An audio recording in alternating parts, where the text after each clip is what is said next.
Welcome to the Money Tree Real Estate Investor Podcast, where we learn from real estate professionals across the industry. They will share about how they got into real estate, the big wins they have celebrated, the mistakes they have made along the way, and the advice they have for anyone following in their footsteps. Money really does grow on trees.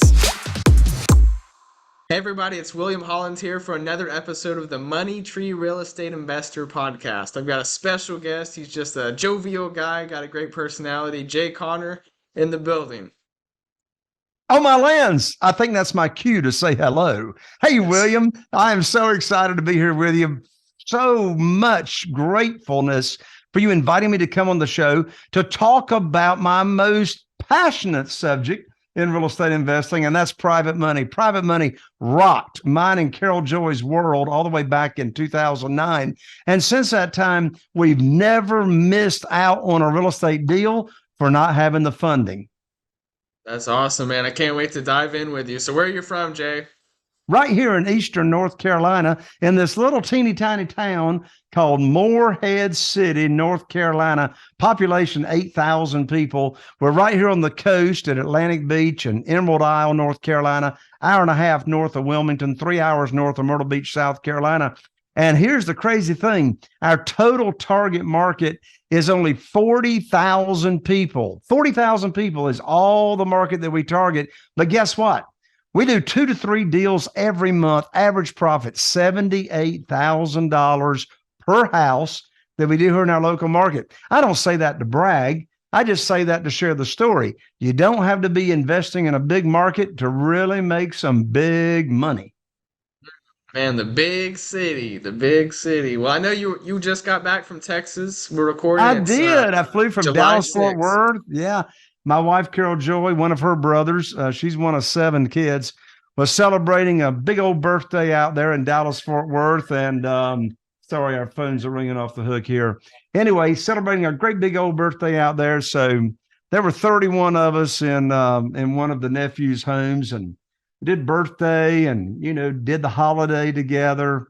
Fantastic time. I tell you what, when I go to Dallas, Fort Worth, you know what? If I could just get me a little bit of brisket one time a day, it puts a smile on my face. And I don't want none of that lean cut stuff. I want marbling. I want marbling. Right. I want the fat. I want the flavor. Yes, sir. Yeah, I get to that all the time. It's pretty nice. Well, I'm jealous. I got to go back to Texas to get my brisket. I like that sausage too. Yes, sir. We got some good food over here, man. So tell me more. You've rehabbed 450 houses now. So have you always been in real estate? How did you get started?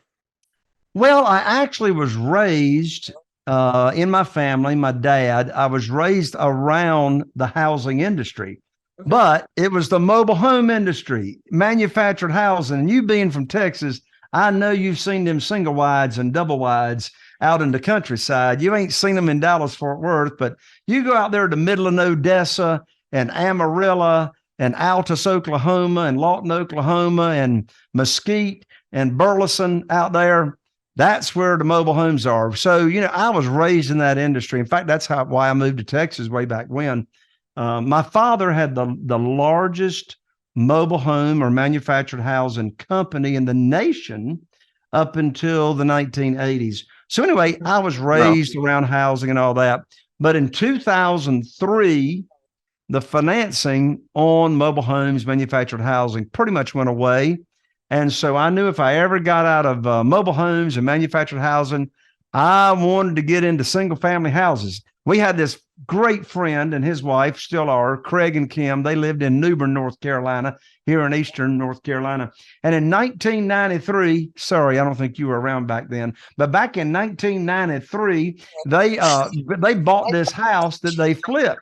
And they made $30,000 in 90 days. And I was trying to make $3,000 on a single wide mobile home. I said, hey, if I ever get out of the mobile home business, I'm getting into single family houses and flipping and all that. So yeah, 2003 is when Carol Joy and I started on this adventure. We've rehabbed now over 475 houses here in the local area. We've done more deals than that, terms deals, buying subject to the existing notes, seller financing and all that kind of stuff. But as far as rehabs go, we've done a lot of houses. And so, yeah, we've been on this journey since full time since 2003. That's pretty awesome. I like that you had that background in real estate. You know, that's special. A lot of people don't get started at an early age in real estate and get exposure to it until much later. Well, I can't really say I had exposure to real estate because everything we did with mobile homes was personal property. Mm. Now, land home deals did come along there towards the end where we'd put a double wide on somebody's land and and then that house or mobile home becomes real Real property. But property, by right? and large, I'm sorry. Yeah, it becomes real property. Yes, sir. Yeah. But by and large, we were selling personal property, like a car is personal property. So as far as real estate, investing in real estate and all that, it really was all brand new to me in Okay. 2003 because, we had retail dealerships, instead of having cars at the dealership, we had mobile homes at the dealership. So really, this whole world was brand new to me back in 2003. My first year, I only did 3 houses because I wanted to be sure I sort of knew what I was doing. And let me tell you something, I didn't have a clue what I was doing. I mean, I was clueless as to what I Uh-huh. was doing. I Uh-huh. mean, don't start this business if you're listening to this show. Don't start this business without working with somebody that knows what they're doing. Because, oh my lands, I made hundreds of thousands of dollars in mistakes those first 6 years that I was in the business. And of course, that was 6 years prior to me even knowing anything about private money. But yeah, my first year I did 3 deals and, we started growing from there. But when I started out, I didn't know anything about private money, never heard of private money, didn't know anything about self-directed IRAs. I was just using the local bank with an unsecured line of credit. Okay. So that's how I started out, right? Until I got into this world of private money. That's awesome. Yeah, I love that so much. Well, let's dive into the private money more. So, let's hear more about that. What does that mean? And, why did you start utilizing that source of debt or equity even? Well, I can tell you how I did not start using private money. I just didn't wake up one day and say, hey, I think I'll go raise me some private money. It didn't work that way. I mean, growth takes place in the valley, right? Oh, Growth true. doesn't take place when you're on top of the mountain. And let me tell you something. When somebody tells you that problem you got is an opportunity, that's BS. I mean, Hmm. look, I had a problem. I didn't have an opportunity. Let me tell you what happened. William. So I remember it like it was yesterday. So here in North Carolina, believe it or not, we actually still have handsets like telephones that I've have never seen one cords. before. What is They have that? I know they have cords attached to them. Can you believe it? Anyway, I remember it like it was yesterday. It was January 2009. I've been doing this. I've been investing in real estate now for 6 years, from 2003 to 2009. I picked up this phone and I called my banker. His name was Steve.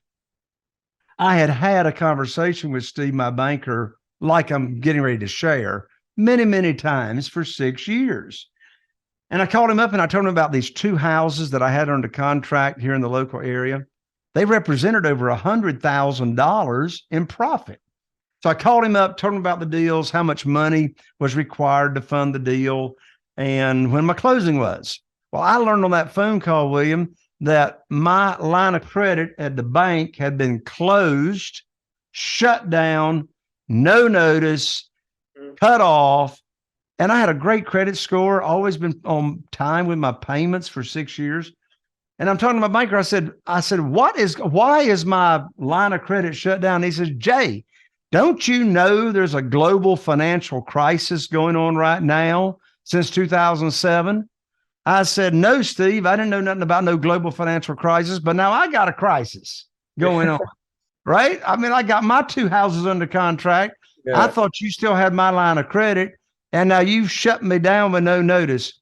So I took that phone and I hung up the phone and I sat here for a second at this desk, this very desk. I sat here and I thought to myself, who can help me with my problem? This weren't no opportunity. I got a problem, right? Who can help me with my problem? And there's a great book that came out a couple of years ago by Dr. Benjamin Hardy and Dan Sullivan called Not How, But Who. Oh yeah, No, yeah, yeah. who? Yeah, yeah. By the way, Dr. Benjamin Hardy is a friend of mine, and that's another story. But anyway, so I said, who can help me with my problem? So I picked up the phone again and I called my friend Jeff, who lived in Greensboro, North Carolina at the time. And I told him what had just happened with me and my banker. Jeff said, well, Jay, welcome to the club. I said, what club? He said, the club of losing your line of credit at the bank. They just cut me off last week. I said, well, how are you going to fund your deals? He says, well, have you heard about private money? I said, no. He said, have you heard about self-directed IRAs? I said, no. He said, well, that's how I'm funding my deals. So I studied private money, not hard money lenders, but private money, how to do business with individuals that want to be passively involved in real estate and, fund deals. So I learned about it. So I put my program together. What do I mean by my program? My private money program that I was going to teach people that I knew in my own, network. And so, Holland, the old traditional way of borrowing money is you go to the bank, you get on your hands and knees, you put your hands underneath your chin, and you say, please fund my deal. Please fund my deal, right? Well, not in this world. In this world, we don't ask for a mortgage. We offer a mortgage. You see, we get to set the rate. We set the terms. We set the frequency of payment. We set the loan to value and all that. So anyway, I hung up from Steve, my banker. I learned about private money. So I started teaching people my private lending program, what rate I would pay, how they can earn high rates of return safely and securely. I started teaching them about self-directed IRAs and how they can take their current retirement funds and move them over to a self-directed IRA company, penalty-free, tax-free, how they can earn unlimited money per year, tax-free. I got one private lender by the name of Larry that just last year earned $72,000 tax-free, right? So I started teaching people as to what this is. So they would tell me, well, look, how do I get started? Do I write you a check? No, you do not write me a check. You just tell me what you got to work with. Is it investment capital? Do I need to introduce you to the self-directed IRA company? So I know how much they have to work with, right? I'll put your money to work for you. So then I hadn't asked for any money. I taught them my program. They love it. And then in a week or two, I call them up. And here's the magic script, William. Here's the magic script. How do you get that deal funded without asking for any money? So, William, let's say you're one of my new private lenders. Let's say that you've told me you got $150,000 to invest and, you're ready to go. You're ready to go. So I call you up, William, and here's exactly what I say to you. I say, William, I've got great news for you. I can now put your money to work. I got a house in Newport with an after repaired value of $200,000.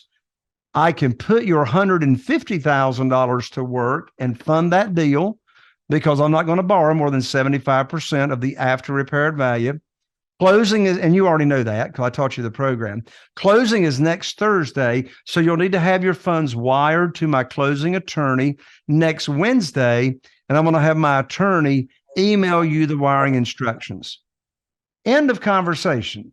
You see, I didn't ask you if you wanted to fund the deal. That's the most stupid question in the world I could ask you. Of course you want to fund the deal. You've been waiting for the phone call for me to put your money to work, you see? And particularly if you had retirement funds and I had introduced you to my preferred self-directed IRA company and you've transferred that $150,000 over to there, you ain't making no money. It's sitting right there. You're waiting for the phone call for me to put your money to work. I've never asked anybody for money, and I got more money chasing me now than ever before. Yeah, that's crazy. Pretty cool. I like it a lot. Wow.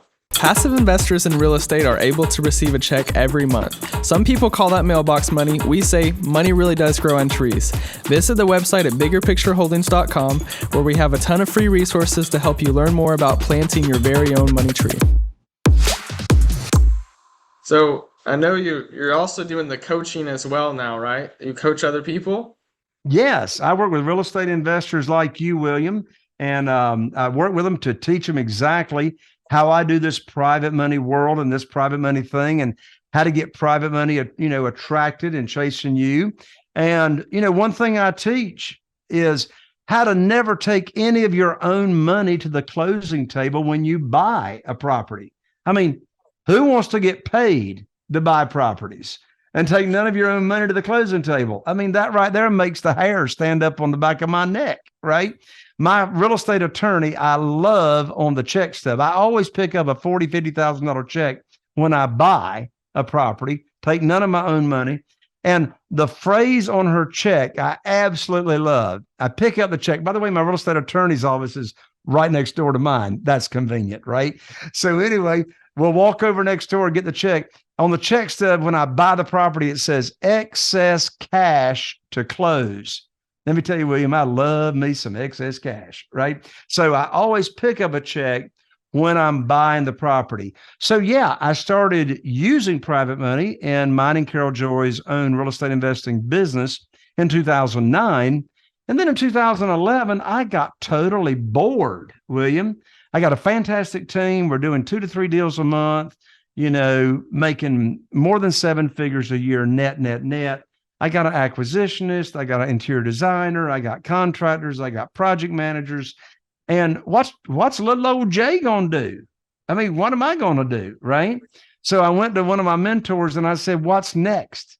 He said, well, Jay, what are you really good at? I said, well, I'm really good at raising a lot of money and really fast. He said, well, start teaching people what you do and what you're good at. So in March of 2011, I held my first event in Atlanta, Georgia, and started teaching real estate investors how to get all the funding and money they would want for their deals. And so I've been doing the business since 2003, and I've been teaching and working with real estate investors since 2011 on how to get the money. And I tell you something, William, that just drives me absolutely bonkers, drives me nuts, right? I'm talking, as they say in Texas, goofball, drives me goofball. Well, what drives me goofball is listening to some of these real estate educators out there, and they'll say, and I know you've heard this, William, I'm getting ready to say it, and I know you've heard it. They'll say, oh, just get the deal under contract, the money will show up. Just get the deal under contract, the money will show up. That's the most stupid thing in my life I ever heard in my life. It's like, where is the money going to show up? Is it going to like rain out of the clouds or something? So I say, look, get the money lined up first. The money comes first. There's always going to be deals. And do the business the way I do it. I'm telling you, I got students all the time getting more than $500,000 in private money ready to go in 30 to 90 days. Think how much more confident, think how much more how many more offers you're going to make when you got hundreds of thousands of dollars burning a hole in your pocket and you can close in 7 days. I make all my offers where you can close in 7 days. You'll get more offers accepted, particularly from FSBOs, for sale by owners. When you tell them you can close all cash in 7 days, you'll have other real estate investors or competitors offering more money, but they can't close for 30 days or 45 days. I'm putting the check in their pocket in 7 days. You get more offers accepted when you're offering to pay all cash and you can close in 7 days. Yeah, I completely agree. It's hard to compete with that. That's what I say. Yeah, absolutely. So you mentioned something earlier that's a topic that I think a lot of people have a misunderstanding of, and I'd love to just hear more about how you would describe subject to. You mentioned that earlier. Sure. I'd love to just be educated on that topic a little bit more. Sure. So when we say buy a property or a house subject to the existing mortgage, here's what that means. So you're only going to use this strategy when you are buying directly from the owner, known as a FSBO, known as a for sale by owner. So buying subject to the existing note means that the owner of that property is willing and agreeable to sell you the property, transfer title, transfer deed, transfer ownership into your entity, your LLC or whatever entity that you're buying in.